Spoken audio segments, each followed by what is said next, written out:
هنتكلم على الحدوته اللي دايره في الاقليم. ايران، امريكا عاوزه تضرب ايران باي طريقه، تمام، ولكن امريكا خايفه من قوه ايران. ايوه، حضرتك هتضحك وهتقولي انت بتقول ايه؟ انا اللي بقوله لك ده مظبوط 100% بعد ابحاث ودراسات. امريكا عايزه تضرب ايران وفي نفس الوقت خايفه من ايران، من قوه ايران، وخايفه على اسرائيل، لان اصلا امريكا لو ضربت ايران، ايران هتضرب بالقواعد الامريكيه في الخليج، في دول الخليج، وهتضرب اسرائيل بجمله الايه، القصف. لان ايران عندها صواريخ لن تستخدم لحد الان، صواريخ بمثابه صواريخ نوويه، يعني هي غير نوويه ولكن قوتها التدميريه الاقرب للدمار النووي. هتقول لي ازاي؟ اقول لك الصاروخ مثلا، لو الصاروخ النووي بينزل بيقضي على قرية او على بلدة كاملة، الصاروخ اللي عند ايران دوت اللي هو الصاروخ المحمل بالتي ان المادة اللي هي المتفجرة العادية، بيبيد القرية بنفس القوة بس بدون إشعاع، بدون إشعاعات نووية. فهو عنده صواريخ قوية جدا زي اللي عند روسيا، وممكن تكون روسيا اللي بعتها لهم، بس هو الصاروخ ده بيدمر قرية بأكملها بدون إشعاعات، يعني ليس نووي، بس صاروخ القوة التدميرية بتاعته جامدة جدا متطورة جدا، وعنده نسبة الخطأ لا تتخطى 7 متر. يعني نسبة الخطأ 7 متر، ده أقل شيء، يعني أنت هيسيب الهدف بنسبة 90% أو 95%. فطبعا سرعته بتتخطى 18,000 كيلو في الساعة، يعني مفيش الرادارات هتلحق تشوفه، ولا في دفاعات جوية هتقدر توقعه. فهو واصل واصل فهو واصل واصل، يعني هيوصل للهدف، ولا رادار هيلحق يشوفه، ولا رادار ولا دفاعات أرضية هتقدر توصل له. هتقول لي معنى كلامك ده ايه؟ اقول لك معنى كلامي ان في صواريخ في ايران لم تستخدمها بعد. ايران بتستخدم الاضعف ثم الاضعف ثم الاقوى سنة، لحد مش هتضرب لك اقوى حاجة في الاول، ما برضو سياسة. لكن ايران عندها مخزون من الصواريخ جبار فتاك، ولن تستخدم حتى الآن.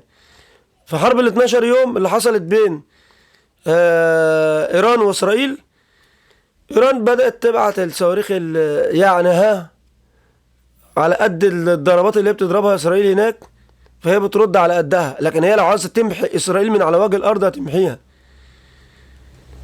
واخد بالك؟ بس هي لو عملت كده دلوقتي هتبقى دخلت في حرب رسمي مع امريكا، وهتبقى الموضوع كبر وهتولع في الشرق الاوسط كله. لكن هي رد على قد الضربات اللي جات لها، يعني رد فعل. ولكن هي ما بتضربش الصواريخ القويه اللي عندها، مخليها لما تلاقي نفسها بقى خلاص دخلت في حرب شامله وهتنهزم، هتدمر بقى، تقول لك عليها ولا اعدائي. هتبقى عمليه حربه انتحاريه، بيسموها حربه انتحاريه، يعني نعيش عيشه فل يموت احنا الكل. هتضرب وهتمسح دول من على الخريطه بالصواريخ بتاعتها دي. بدليل هي امريكا دلوقتي بتنتهج نهج ايه؟ ان هو اخوف وارجع، اخوفك وارجع من غير ما اضرب ولا اعمل مشاكل.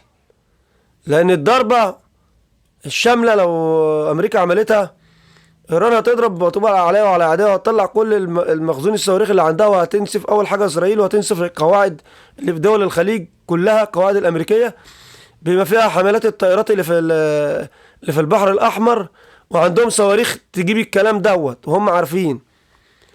فامريكا بتعمل ايه؟ بتقول لك انا بخوفه وارجع عشان يسمع كلامي ويحل مفاوضات. هو بيماطل معايا في المفاوضات، فراح انا اعمل له كارت ارهاب اخوفه وارجع تاني، عشان لما اجي اقول له يلا مفاوضات يعرف ان انا ايه ده، انا حشدت الجيوش بتاعتي ووريته ان انا عندي امكانيات جباره، رعبته انا كده، فيضطر يسمع كلامي في المفاوضات ويرجع عن اللي في دماغه. يبقى انا كده ايه؟ خوفته، في نفس الوقت ما ضربتش صاروخ بجنيه من عندي. او اضرب ضربه صغيره عمليه سريعه استعرض بيها امكانياتي، زي اللي حصل بالطائره البي 2 اللي هي الطائره اللي هي القاذفه البي 2. ولما ضربوا التحصينات اللي في الجبال اللي هي تحتها المفاعلات النوويه، بس هم ما وصلولهاش، لان هم ما وصلولهاش عشان هي على عمق جامد وفي الجبال من الرخام. بس هو يعني انا وريتك ان انا عندي صواريخ بتخترق التحصينات اهو. انا وريتك، ممكن تكون ما نجحتش بنسبة 100%، بس انا وريتك ان انا عندي هو الطيران البي 2 دخل عندك وطلع ومحدش شافه والكلام ده كله. لكن هي قادرة برضه قادرة تعمل حرب شاملة، بس رد الفعل بتاع ايران هيكون قاسي جدا طبعا. هم مش عاوزين كده، هو امريكا بتستعرض على عضلاتها عشان تخليك توافق على تعليماتها فقط، وليس ان هي عاوزة تحارب وعاوزة تجر المنطقة في حرب، لان برضه الحرب مش من مصلحتها. فهي جت بقى بتلعب بقى سياسيا معانا مع مصر. انا بشكر الرئيس السيسي والكلام دوت، وبعد كده انا اعتبر ان حرب غزة انتهت للابد. تمام تمام. ولو عايز احل لك كمان مشكلة سد النهضة، احنا مستعدين. طب هل هي امريكا الى حداية بترمي كتاكيت؟ لا طبعا. هي امريكا بترمي لك كده الاول في الخطاب، وبعد كده في نهاية الخطاب هتقول لك ليه طلبات، ليه مصلحة. مش هي وقفت حرب غزة عشان خاطر عيونك، ولا هي تحل لك مشكلة سد النهضة عشان خاطر عيونك. لا، في مصالح، في طلبات اكيد احنا هنتفاجئ الايام الجاية بالطلبات ديت، وممكن ما نوافقش عليها. لو هي ضد مصلحتنا مش هنوافق عليها، لان برضو كل واحد بيبص لمصلحته. ارض الصومال بقى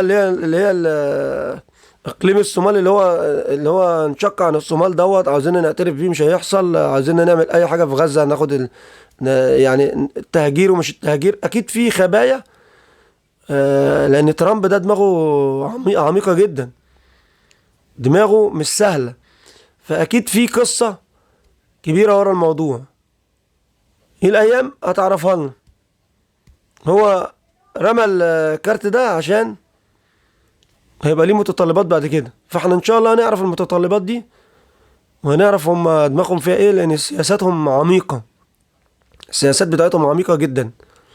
فالموضوع ان شاء الله هنعرفه، واحنا الحاجة اللي ضد مصلحتنا مش هنعملها. مفيش حد بيحكم علينا دلوقتي، مفيش حد ليه كلمة علينا.